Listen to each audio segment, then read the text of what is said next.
The following program is made possible by the Western Riverside Council of Governments, bringing local government together to strengthen Western Riverside County's voice in our region, our state, and our nation.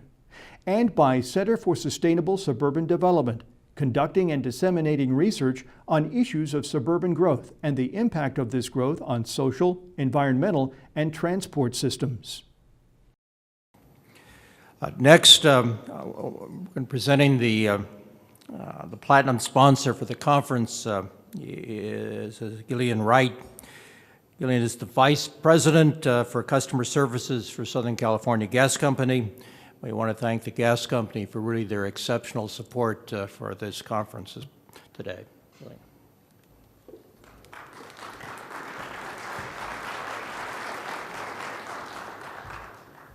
Thank you so much. It's always good to be in the Inland Empire early in the morning. I always like driving east in the morning. So I really want to thank you all for the time today. And at SoCal Gas, we really share your commitment to being good stewards to the environment and to really help shape our quality of life and economic vitality in this region. And we care because we're really part of this community. We have 2,200 employees that work here in the Inland Empire.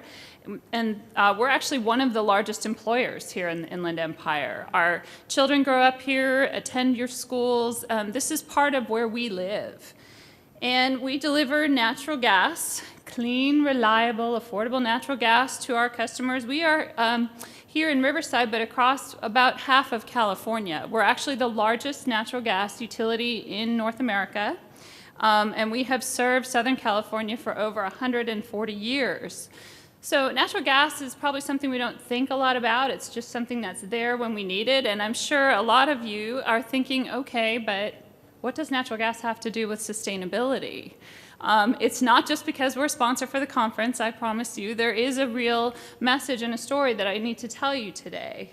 And I'd like to just take a few minutes to share our perspective and maybe leave you with something to consider the next time you turn on your shower and it's hot when you need it. So we face serious challenges in California, and really the key is air quality.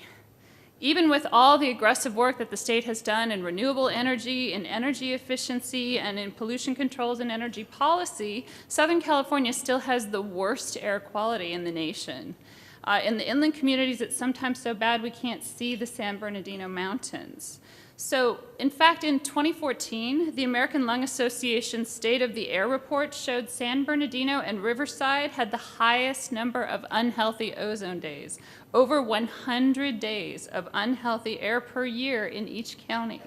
So California has made significant strides in reducing air pollution, but we still have a long way to go. Well, the good news is that people care. We're in a state where people care very much about the environment, and air quality is ranked as a top concern. The care and commitment is backed up by two important environmental policies that are driving our California regulators. One is the Federal Clean Air Act.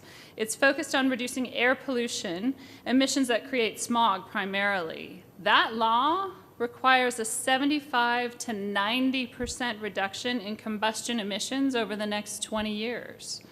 Second are California's climate change initiatives, AB 32 and Executive Order S 305, which require the state to reduce greenhouse gases by 80% by 2050.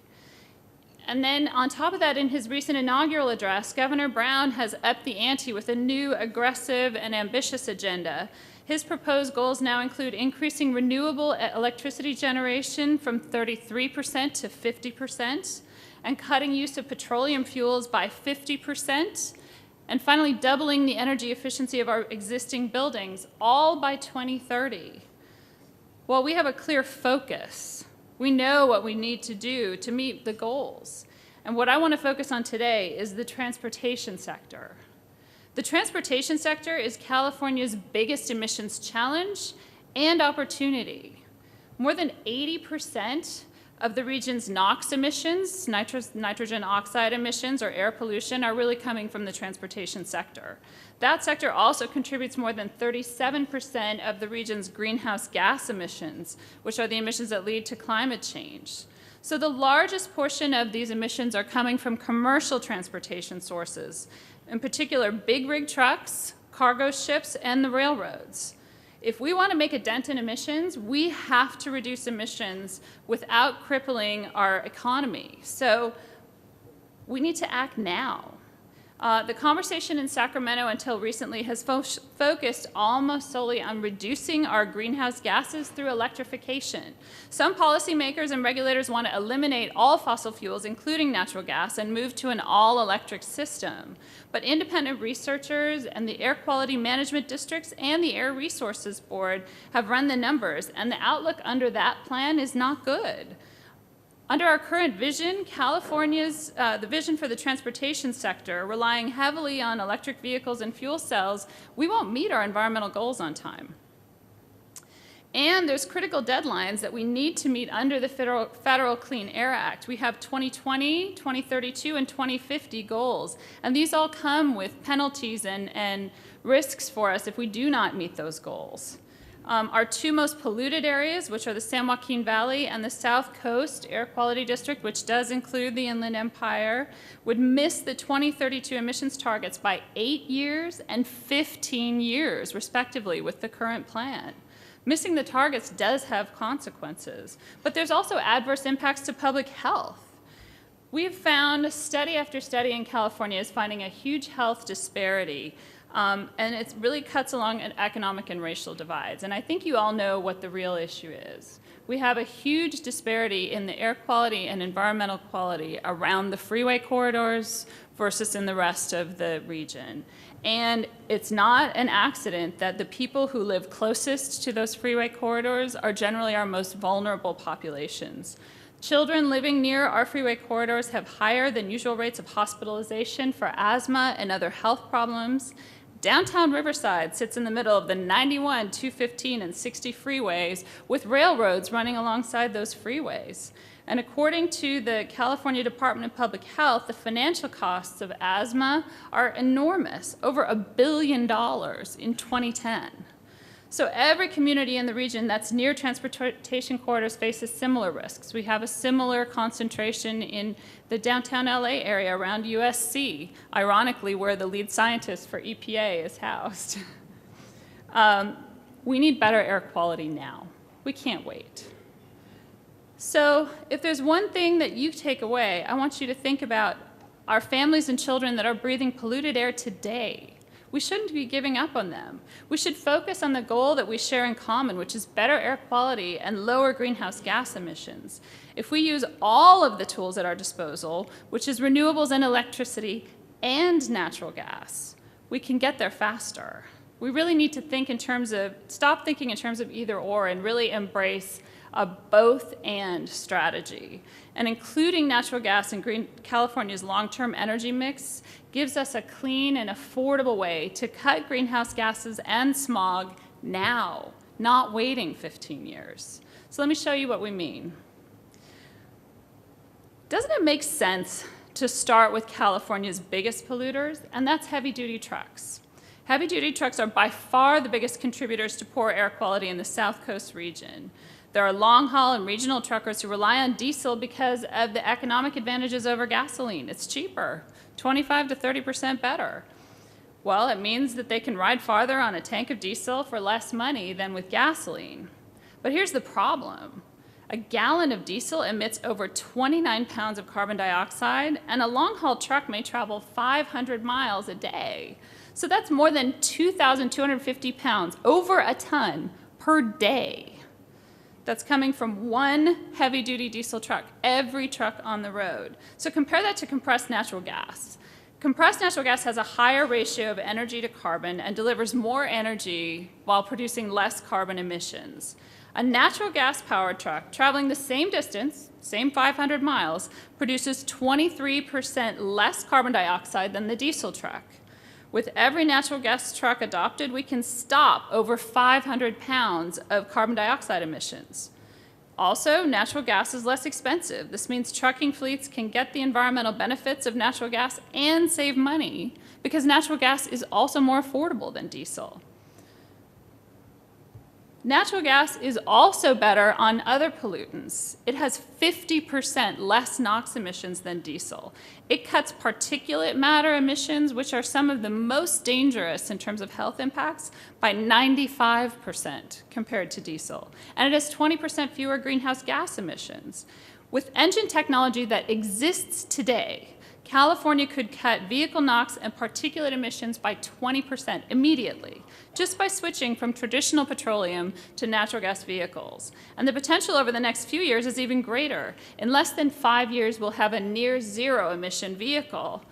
Natural gas engines that will reduce NOx emissions by 90% compared to today's standards. So just think about that for a minute. 90%. That's almost eliminating smog and black carbon from our air. So there's huge potential, and already it's happening in San Bernardino and Riverside. The buses, the street sweepers, the trash trucks, they've already been converted to natural gas. And if you think about it, I'm sure all of you spend time sitting in traffic every day. I know I do. If you just think back and remember what it was like to sit behind a bus or a truck that was running on diesel, would you ever roll your windows down, no matter how hot it was? When you were a kid and you were walking around buses, would you hold your breath when you walked past them? Because it's terrible. Well, you don't have that when you're behind a natural gas truck. That's just gone. And it's one of those things that you don't notice until you realize it's not there anymore. So the opportunity to reduce air pollution and greenhouse gas from large national fleets is even greater. We have companies like UPS, Ryder, AT&T, Waste Management investing in compressed natural gas trucks and also liquefied natural gas trucks. These investments are not only paying off with lower carbon, but they're also reducing operating costs for these companies. This is the type of innovation that Governor Brown was talking about when he called on Californians to take significant amounts of carbon out of our economy without harming its vibrancy. So what does this all mean? Well, we have an opportunity. California's ambitious environmental goals require thinking big and broad. We have to find solutions across the entire energy system. Including natural gas in the long-term energy mix just gives us more choices. It's clean and affordable, and it's a way to reduce smog, cut greenhouse gas emissions, and improve health. And what about the economic picture? It's affordable, it's abundant, it's domestic. All of these qualities make it a great choice for California's long-term future. In our state economy, natural gas adds over $36 billion to the state economy. Behind that number are jobs. This industry, and it's not just the gas company, supports over 250,000 jobs in California. And by 2035, natural gas production is expected to contribute $3.3 billion in annual wages in California. So with natural gas, we can clean up our air, we can build the economy, and we can foster healthier living. It's win-win-win. So at SoCalGas, we keep investing in new technologies to bring innovations that improve our air quality, reduce our emissions, and improve our operations. We also are looking at technologies like renewable natural gas, where we use organic waste from landfills, wastewater treatment facilities, dairies, and farms to create renewable natural gas and make natural gas even cleaner. In fact, biogas produced from food and green waste has a negative carbon intensity value. It actually takes carbon out of the air. We continue to invest on our customers' behalf in investing in proactive safety measures, advocating for sensible policies to give people affordable energy choices, and providing industry-leading service. And we're going to continue to fuel economic growth in the region as an employer, as a supplier, and a source of tax revenues. And we continue to invest and develop the communities that we serve and the communities in which we live and work. So with 140 years of dedicated service, I have to ask, who better than us to help with this great challenge? So we need to work together. We can't do it alone. We need others to stand with us and advocate for the both-and approach. And here's what you can do. There are a lot of people who are not listening. They're letting ideology drown out the science, and they're not looking seriously at the full range of alternatives available. The search for perfect is really getting in the way of making progress. And I think you'll agree, this is too important, and we have too much at stake. We don't have to wait for better air quality. SoCalGas is helping to give California an affordable and faster path to a cleaner and healthier future. So we need to act now. Thank you very much for listening. This program has been made possible by the Western Riverside Council of Governments, bringing local government together to strengthen Western Riverside County's voice in our region, our state, and our nation. And by the Center for Sustainable Suburban Development, conducting and disseminating research on issues of suburban growth and the impact of this growth on social, environmental, and transport systems.